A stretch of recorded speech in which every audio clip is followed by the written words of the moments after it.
Hey folks, I have broken my own record in Milestone.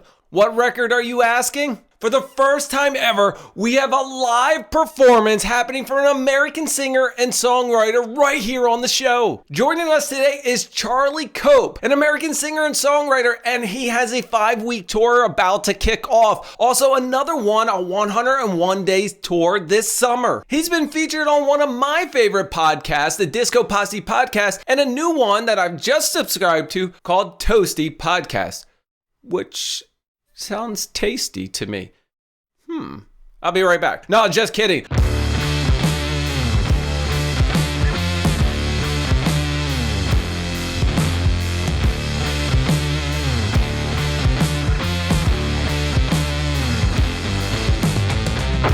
If you haven't seen his album, hurry up, quick, check it out. No, wait, stay here. You want to hear the live show and the live performance. If you thought this podcast was only about tech, then you've missed out on some interesting stories and conversations. Joining us today is Charlie Cope and talking about his journey from a kid starting out in his career to really taking off. Trust me, you're not going to want to miss this live performance. If you haven't heard his music yet, he has some inspirational stories from What About You? Whiskey Ain't Talking. I'll be right back. And my personal favorite, I already told you this one, is Let Me Go Easy. Before we bring Charlie onto the show, how about you hit that like, subscribe, and notification, because you're not going to want to miss Charlie's performance, plus others that I have coming up. Okay, let's introduce Charlie to the show. Charlie, thank you so much for joining us. John, thanks for having me. Man, happy that you could join us. And a friend of ours, Eric Wright from Discoposse Podcast. Eric said, thank you so much. Really appreciated having you on the show. Can't wait to have you back. Oh, yeah, man. Eric, man, it was fun. I'd love to be back. Well, I'll tell you what, I will put him on the spot afterward. Actually, you know what? This is recorded. So, hey, Eric, when you watch the first 5 minutes, by the way, Charlie wants to be back. I got a special surprise for you, though, Eric, because Charlie's going to do something on the show that he didn't do on yours. So I like it. Competition. Yeah, a friendly competition. All right, Charlie, take us back. How did you get started with music, and what type of music are you playing, man? I've been real heavy into music as long as I can remember. I've always wanted to be a musician, but it wasn't until I was about 14 years old or so. I met this girl. I got my first guitar. She kind of gave me something to finally sing about. You know, anyone can sing, but to have something to sing about is a little different. Got my first guitar, which is actually sitting next to me.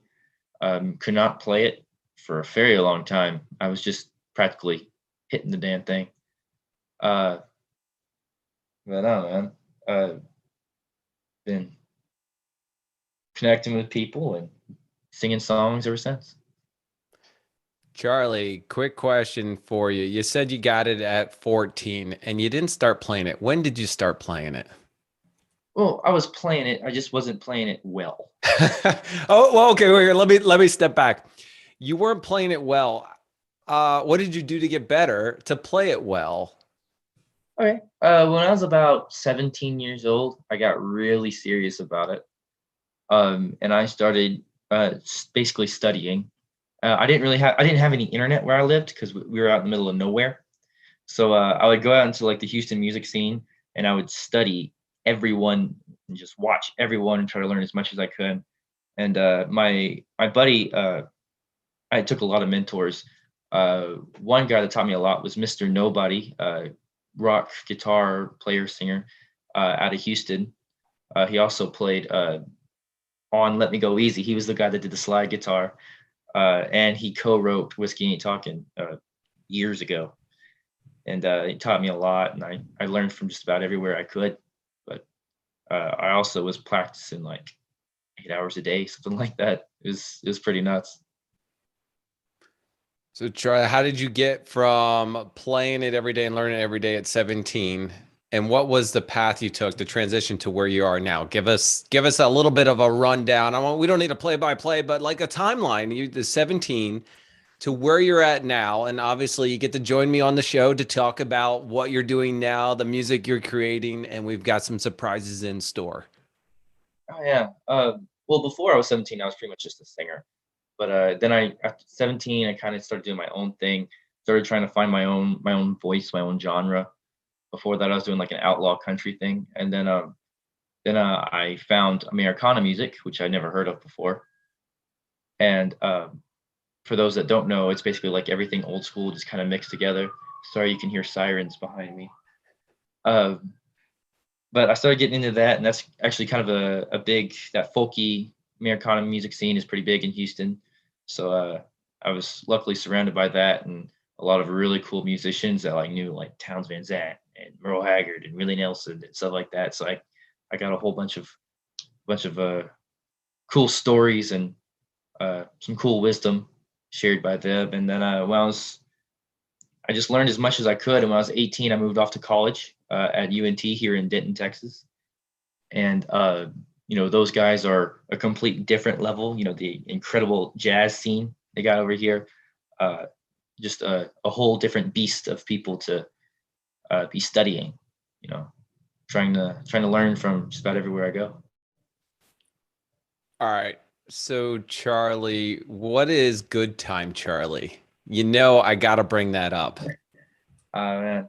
I recorded and released that when I was about 16 years old. And like I said, I did not start getting good till I was 17 years old. Is that the disclaimer that we're going to add in? By the way, folks, this is 16-year-old. I didn't get better until a year later, but I think this sets the stage on where you've come to how far you've come. I agree. Yeah. There is always a part of me that just wants to take that thing down. But it is pretty cool just to see, because I'm only 20 years old right now. It seems way longer, but it was only 4 years ago. And now I'm, on the radio every day and have charts and, playing for, opening up for people I grew up listening to and stuff like that, compared to back then when me and my manager, who was just my friend from football practice, and I went to a apartment recording studio in Katy, Texas, and recorded that god awful record. But I don't know, it was pretty cool. It's pretty cool to see also the way I looked at things back then versus now. I think it's a lot more, definitely a lot more mature now with Americana, whatever's left, compared to Good Time Charlie.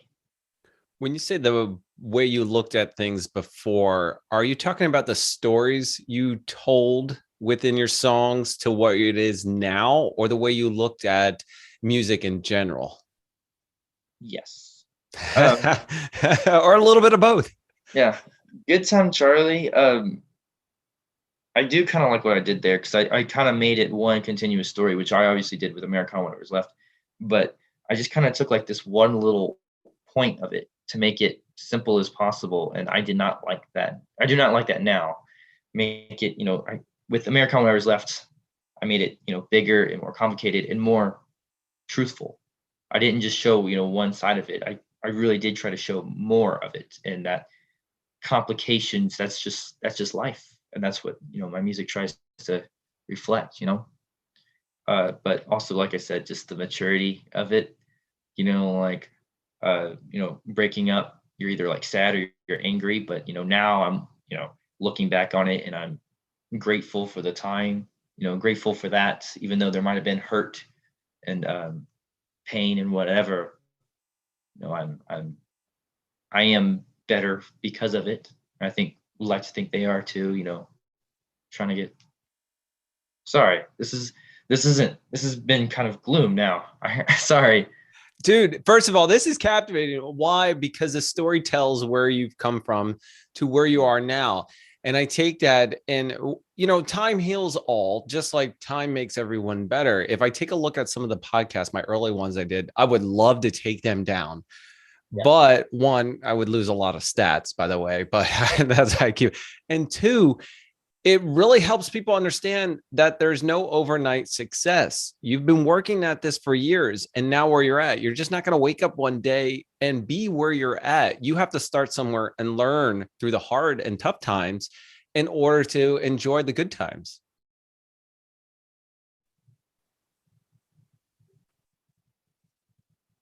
Sorry, you were breaking up there for a second. How about now? So yeah, you froze just a little bit, but that's all right. So hang tight, watch us. So I think just learning from the past, the tough times really let you experience the good times. I mean, you get to enjoy them. So I think your story really captures that. And, sharing that with everybody. Let me turn this around. Let me turn some positive. I know you've got a couple tours coming up. Let's talk about them. What are you doing now? I can see it in your face. You're like, all right, John, let's get going on this. I know we talked about the early days, but now let's talk about the current days. Yeah. Well, yeah. So I've got 2 tours this year. One is coming up in just a couple of weeks, actually. I'm excited as always, and already a little exhausted. First is the West Texas tour, which is about 5 weeks long. Despite the name, it's not just West Texas; it's just the majority West Texas. And then in the summer, I have a 101-day tour, which is called the 101-day tour. Keeping the name simple. When in doubt, keep it simple. And I'm going to be going pretty much all across the southern United States. I'm going to take a look at a couple of those dates, see if I can get out there during one of the events. Maybe we'll do something live if possible. If not, anything else, we'll hit together and get a nice picture for social media. Hell yeah, that sounds awesome. All right, so your 101-day tour ends at the end of August. Now let's reach back. About a month ago, was it a month ago already? You had the voting on Twitter for what? And I believe one of the songs was "Let Me Go Easy." You want to talk about that? Yeah. So I think it was about a month ago, like you said. On Twitter, Texas Music Life or something like that does an occasional like vote little contest for your favorite songs for the Texas music scene. And I've been in it a couple of times. I've never really done too well, especially as an Americana singer. Not too, Americana music isn't all that popular. Most people don't know what it is. I've never done all that well before, but this time I actually got up to the 3rd round. And it was for the best Texas love/heartbreak song. And they didn't even use my most popular songs. They used one of the deeper cuts, "Let Me Go Easy," which I'm happy with. I love that song. And I got up to the 3rd round, and I ended up going up against some of my idols, Flatland Cavalry, Turnpike Troubadours, and Randy Rogers Band. And I would just like to say, if it wasn't for Randy Rogers Band, there may not be my song "What About You," which is my most popular one. Without Flatland Cavalry, there wouldn't be "Use Somebody," and without Turnpike Troubadours, there wouldn't be "Best Mistake Ever Made." So it was really, really cool to go up against these guys, and it was some of their like most popular songs versus one of my deep cuts, and I was freaking out about it the entire time. And I did beat Flatland Cavalry and Turnpike Troubadours in the votes. I did not beat Randy Rogers Band, but I definitely held my own, got to 2nd place as just some 20-year-old kid Americana singer. And I just thought that was just so cool. Congratulations on 2nd place. And if you haven't heard of "Let Me Go Easy," well, guess what? Charlie's going to play it now for you. Charlie? Yeah, I can do that. Here, I should angle it down some so you can see. One of my favorite guitar parts is in this.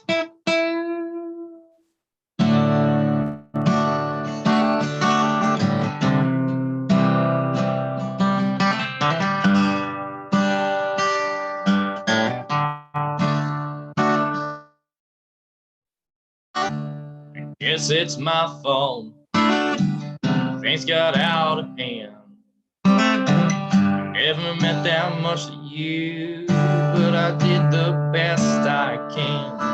I shouldn't let them figure out they all wish they knew about, but I wish they didn't know who's coming again. I spent a lot of hours stealing you from him. Be what parents call crazy days of language. The only time I can get to say anything I need to say. I was up on some dive bar stage. If you're gonna let me go, let me go easy.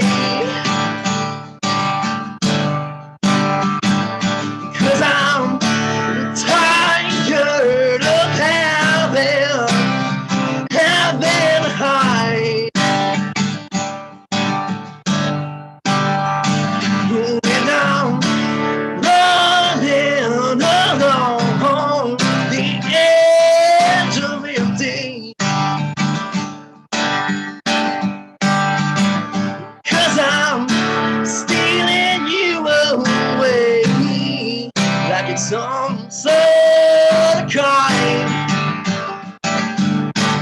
Oh, some sort of kind.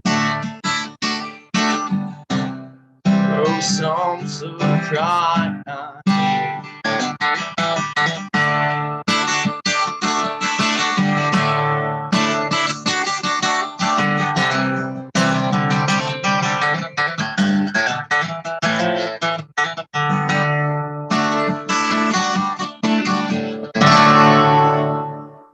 Yeah. Dude, that was awesome. Thanks for playing it, man. I was so into it. I can just see your passion behind it and the energy that you get. Like, I'm hyped up. I want to be at a concert right now. Thanks, man. If we have a little time, maybe I can play another one a little later. That was sweet. I really enjoy it. I'm glad you got a chance to play that for everybody. And let me go easy. If you just sit there, you close your eyes and you just listen to the words and the play, like you can feel yourself there in the moment. That's what I shoot for.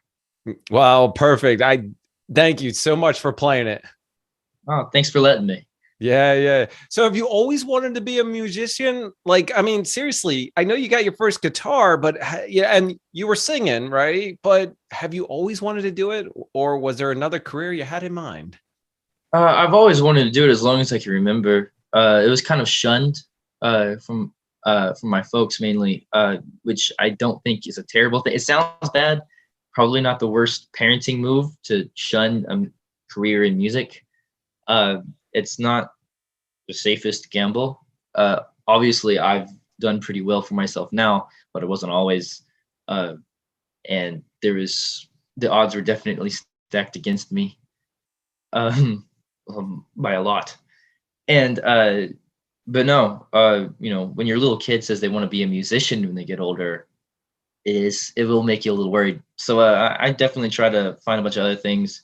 I know there was a while I wanted to be an architect. I didn't really know what went into that because I was a kid. I tried a whole bunch of things. I got a bunch of jobs. I was a ranch hand at a few different ranches for a while in high school. But when I turned 14, I was like, okay, this is what I'm gonna do. And that was even before I had my guitar. Actually, I got my guitar for Christmas when I was 14 when my grandfather gave it to me.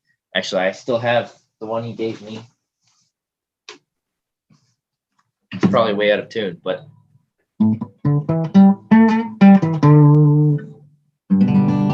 it's not that bad out of tune. But yeah, this is Betty Lou. It's a breed love because my dyslexic ass can't read.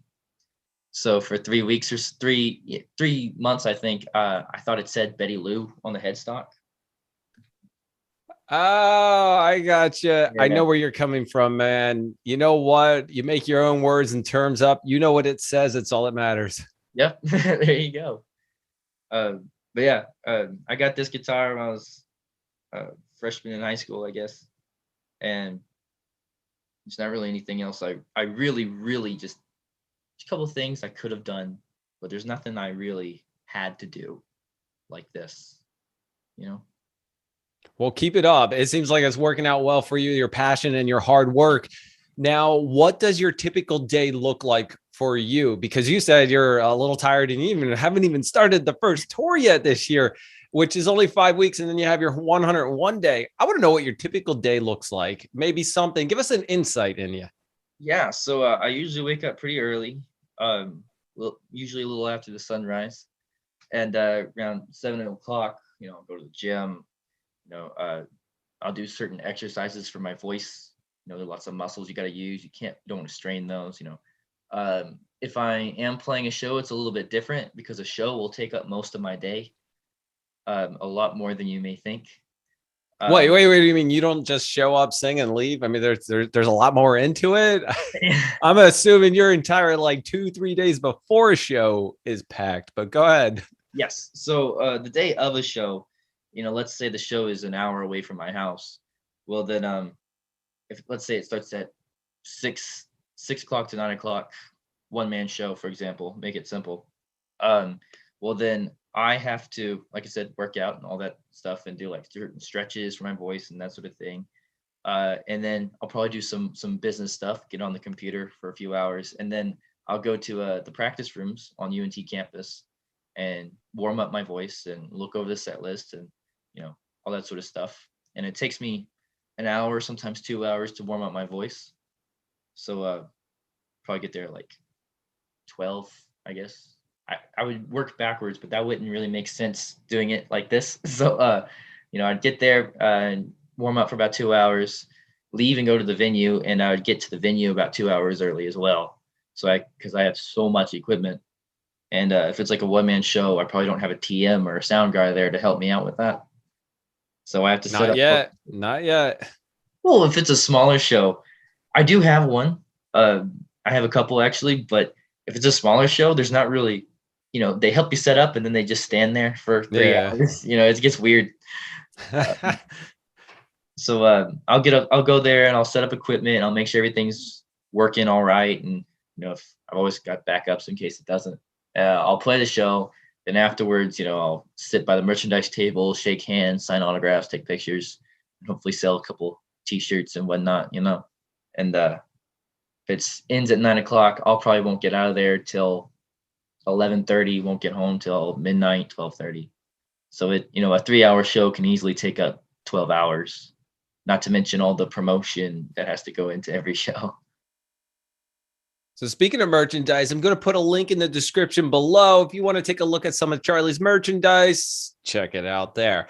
Charlie, what's next for you? I mean, you have this tour that's happening, 101. I'm sure there are millions of things on your plate that you'd like to do. What is next during this and what's happening? Yeah, there's a lot.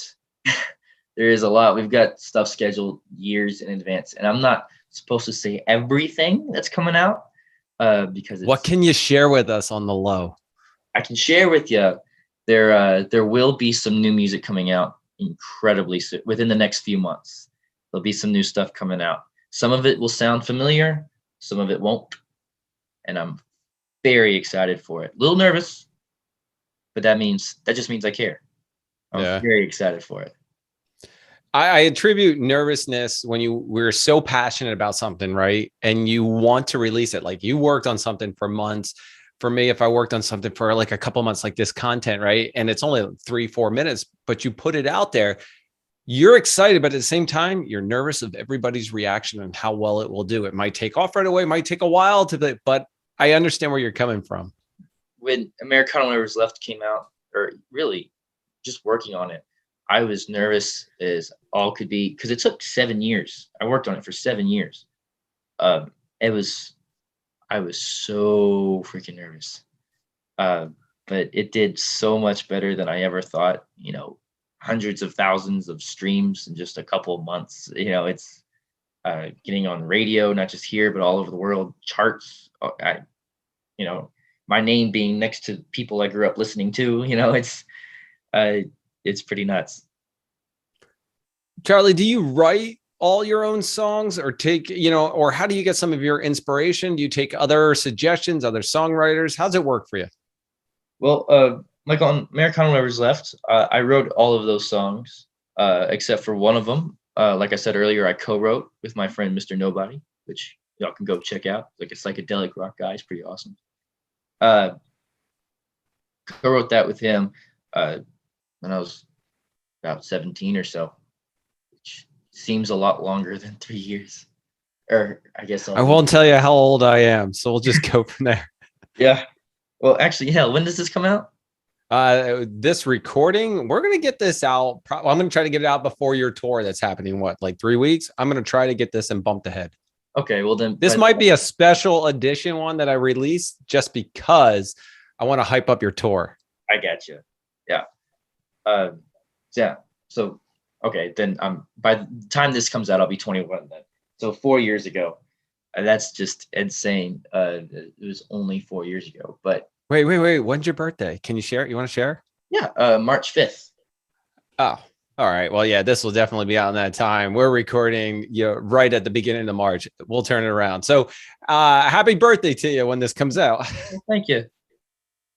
But yeah, all these tunes, people, put me in magazines and call me these just amazing things and compare me to, Tom Petty and Bob Dylan and all this stuff. And I think that's I think they're wrong, but it's nice, you know.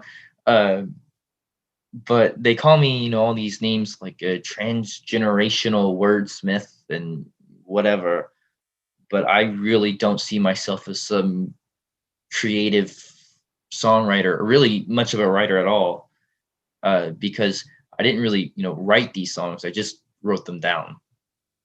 You know, I gotcha. I got you. It's almost like an imposter syndrome where you don't feel you're doing well, but other people are like, man, you're doing awesome.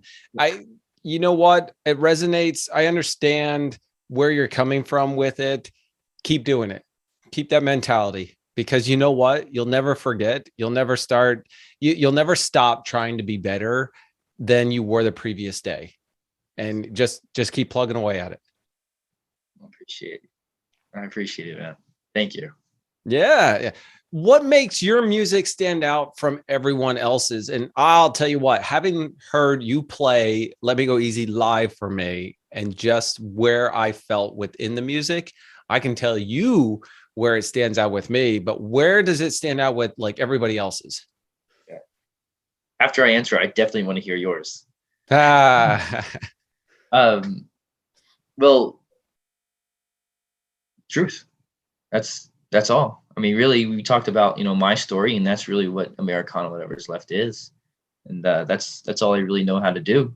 Is like I said, I didn't write these songs; I wrote them down. They actually, you know, they happened, and you know, they don't always paint me in the best light, but I use that to try to connect with people that might have been in similar situations or felt similar ways. So with that, I use my stories for, I wish I could say this better.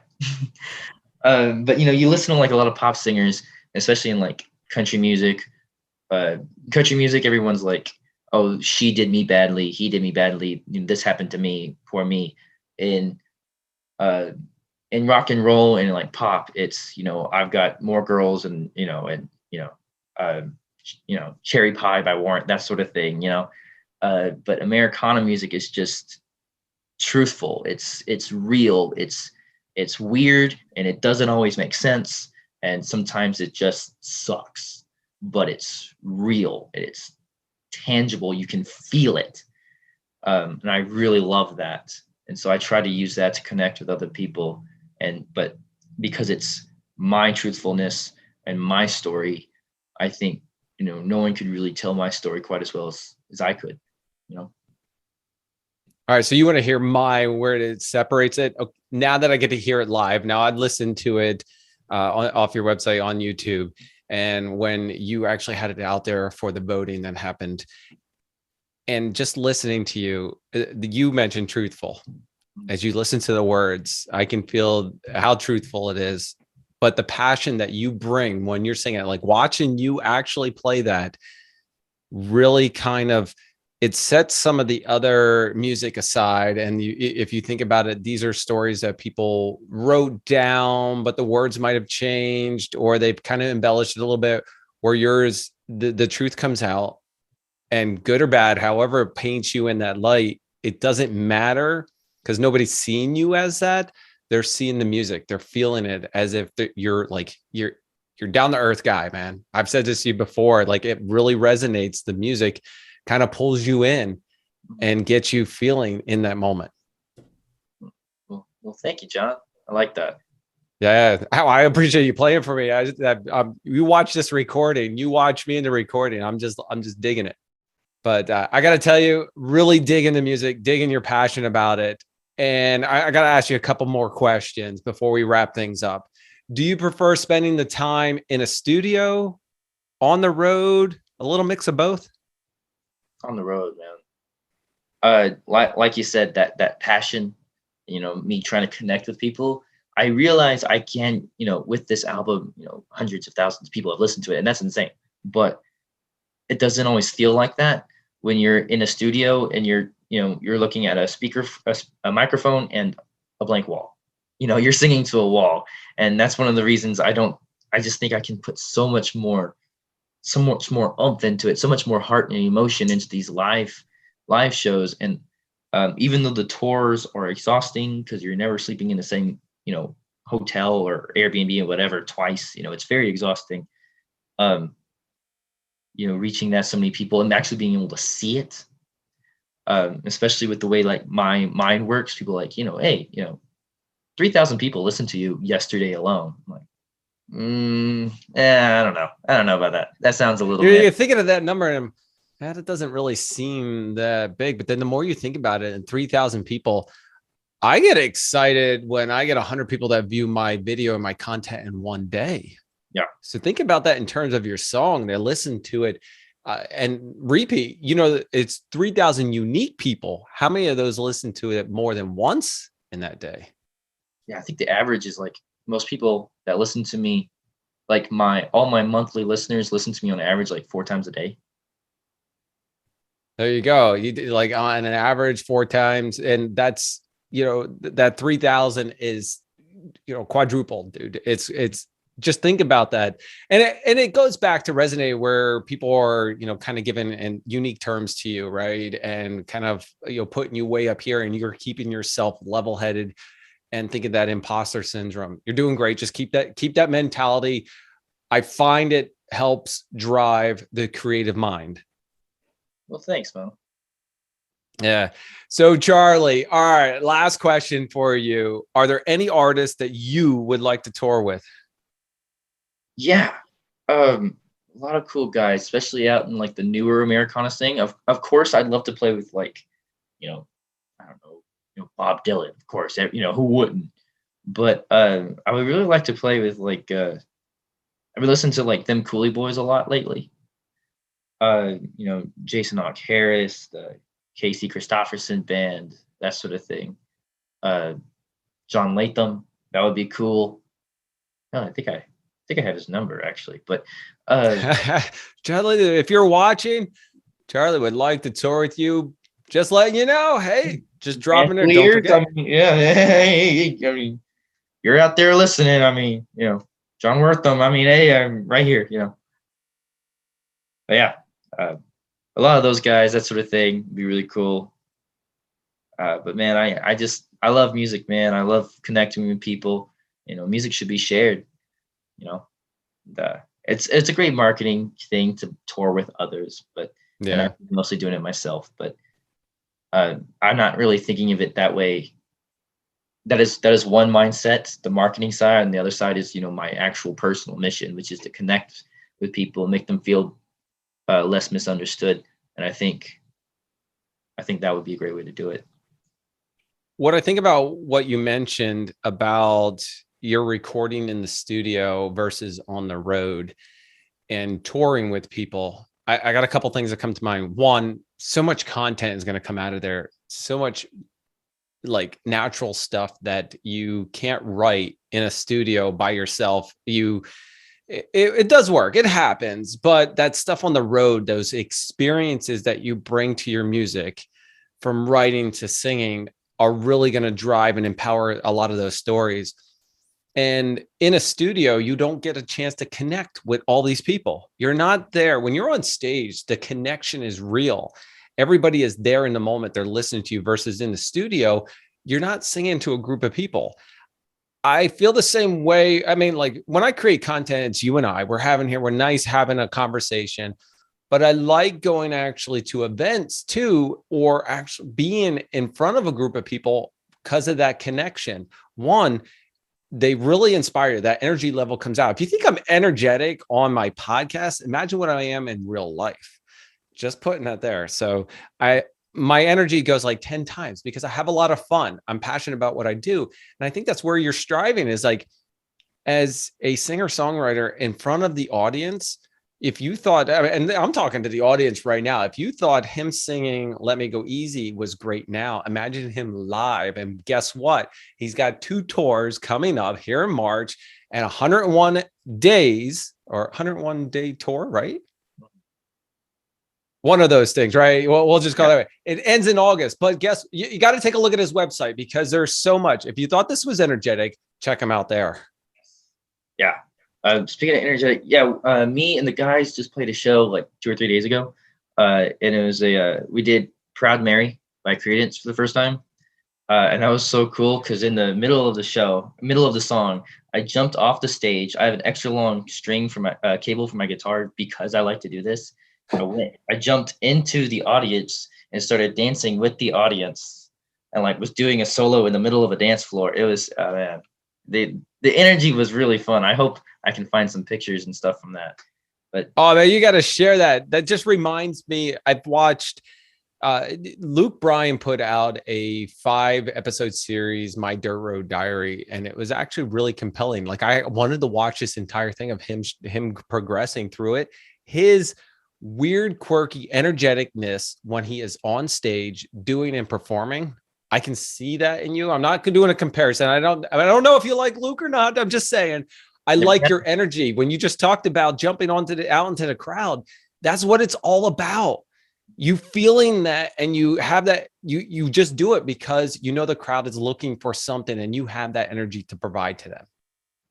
Yeah, man, for sure. Like I said, it's all about connection.